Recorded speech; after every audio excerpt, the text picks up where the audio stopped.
Tanggapan tayo ngayon mga kaibigan ng Municipal Agricultural Office ng Rojas. Kaharap natin dito mga involved sa fishery sector. Sir, ano yung balita na meron tayong nahuli na mga namumutol ng bakawan? Magandang umaga po sa ating lahat. So, kami po kasi ng mga kasamahan kong bantay dagat ay mayroong nakaschedule na mangrove planting. Bigla na lang, may nagulat po kami pagpunta namin sa site, marami na pong mga putol na bakawan at meron pa pong mga sinusunog. Itong kaharap natin ay si Ginoong Julius Ortega. Sir, ano ang posisyon mo dito sa MAU?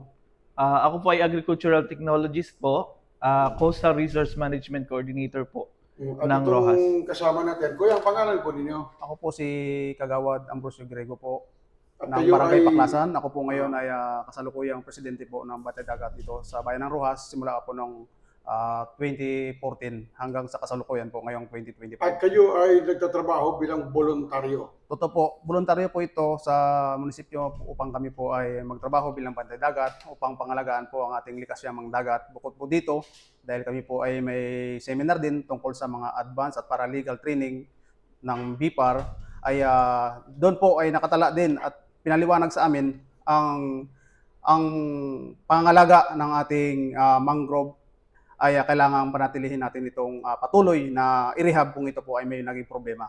Well, Ginoong Ortega, Sir Julius, ano ang violations nila sa pagputol ng mangrove? Mangrove is bakawan, ha? Yes sir. po. Ang bakawan po kasi is napakalagang puno po sa ating coastal area.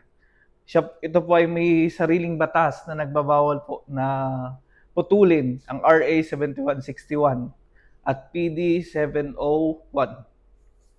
Kahit na ang mga sibol ng bakawan ito ay sa loob ng pribadong lupa. Lahat po ng uri ng bakawan, marami po tayong klase ng bakawan na matatagpuan dito sa Pilipinas. Dito po sa atin sa Barangay San Jose Dalahican, ang recorded na species po ng bakawan is nasa 26 base po dun sa huling survey po namin. Ano ang epekto ng bakawan?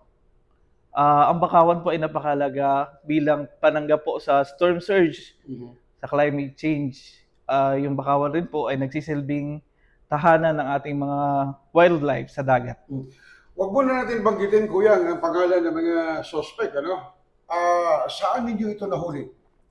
Yun pong nagkandak po kami ng mangrove planting ay habang kami po ay papalapit pa lang doon ay napansin na namin na marami po itong mga putol na mga iba't ibang uri po ng bakawan na malalaking klase na rin po ng bakawan na malalaki ang nakita namin na putol. Dahil po ang plano talaga namin ay magtanim, patuloy lang po kami sa pagtatanim. Habang kami may nagtatanim, doon po ay amin ang napansin na mayroon pong umuusok doon ho sa humigit kumulang sa layo na 200 meter. Yung Kaya, tinataniman natin na yun, public land yun, public area. Yes po. Kasi sure rin, publiko naman yun, di ba? opo. Ngayon po ay dahil may kasama naman po kaming Maritime Police at Philippine Coast Guard, ay ako po ay nakiusap na samahan upang puntahan kung ano yung umuusok na aming nakikita. Ngayon po, pagdating ho namin doon ay may nakita po kaming dalawang tao na parang takot at tatago-tago doon sa puno.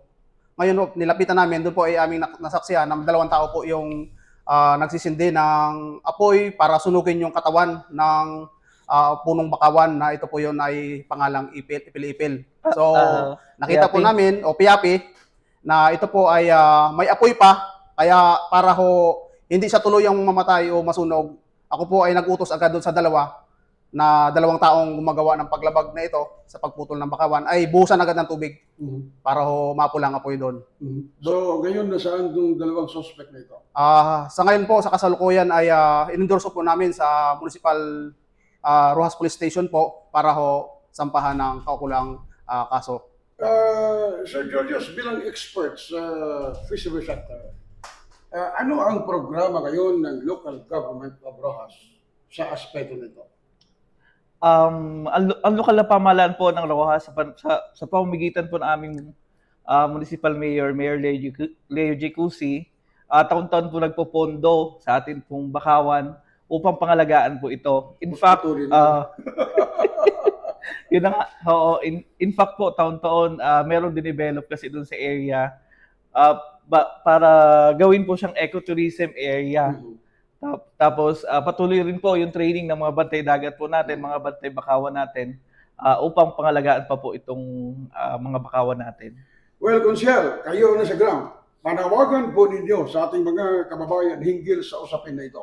Ang panawagan ko po hinggil po sa usaping ito ay patuloy po natin pangalagaan ang bakawan na ito dahil ito po ay para patuloy nating mahalin ang kalikasan. Ang pagmahal po sa bakawan ay pagmamahal sa kalikasan. Ibig ko po sabihin, yan po ay matibay na proteksyon natin pagdating ng bagyo, panahon ng tagbaha, lalo tigit po ang storm surge para hindi maglaganap ang pagbaha sa mga lugar kung saan ay patuloy nating magtanim ng bakawan at kung maaari po talaga sa lahat ng mayroong bakawan dito sa bayan ng Roxas ay atin po itong proteksyonan at dagdagan pa. Huwag po nating puputulin.